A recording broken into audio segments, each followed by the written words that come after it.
Wild horses are romantic symbols of the West.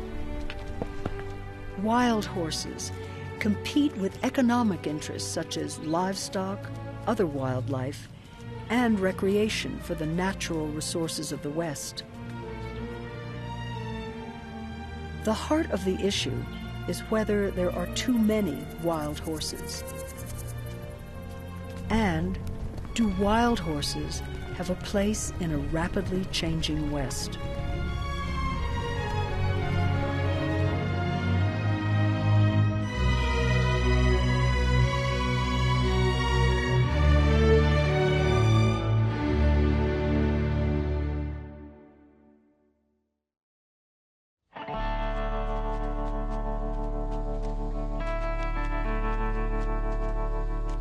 The West of the imagination fades like a Western movie.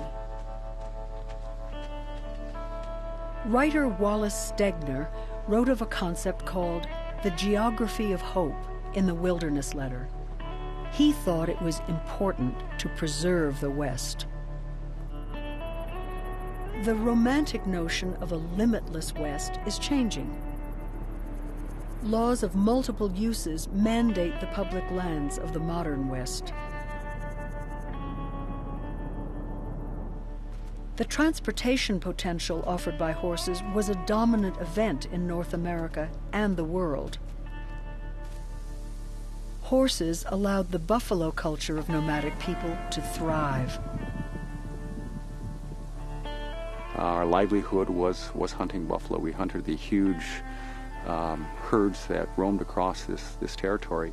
And as the settlers came across, the United States government knew and understood what we were dependent upon.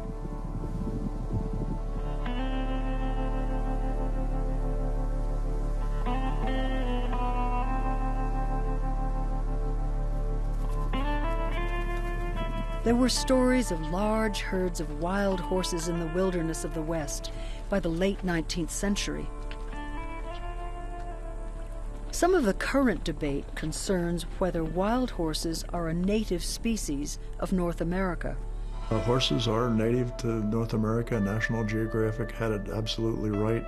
The American Museum of Natural History has it absolutely right. They originated in North America, nowhere else. Evolved here, disappeared from here, reasons we're not totally sure of. Fortunately, they crossed the land bridge into Asia, made a round-the-world trip, and the Spanish brought them back home. In the 1500s, and since then there's been a lot of domestic horses either intentionally released or escaped domestication and are running wild, and that's what we have here today. In an earlier era, wild horses were captured. Wild horses were chased and roped from the back of a stock truck. They were tied to old tires for later collection.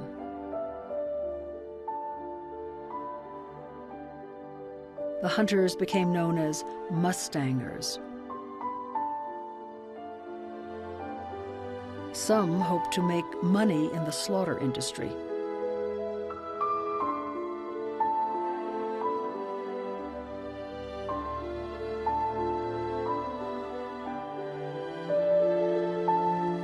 The Wild and Free-Roaming Horses and Burros Act was enacted in 1971.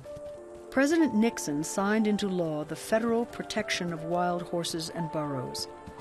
The act defines Mustangs as living symbols of the historic and pioneer spirit of the West. Wild horses are a beautiful part of the American story, and it's important that we tell America's story. But we also need to recognize that horses, especially at the levels that we have them today, are creating very significant problems for our public lands. The problem is reproduction. It's not too many horses or competition with livestock or competition with other wildlife. It's reproduction. The United States Bureau of Land Management and United States Forest Service are tasked with managing wild horses. So it's a management issue, and we've got to get in close and try to find acceptable ways that we'll have the support of the American people to recognize that reality.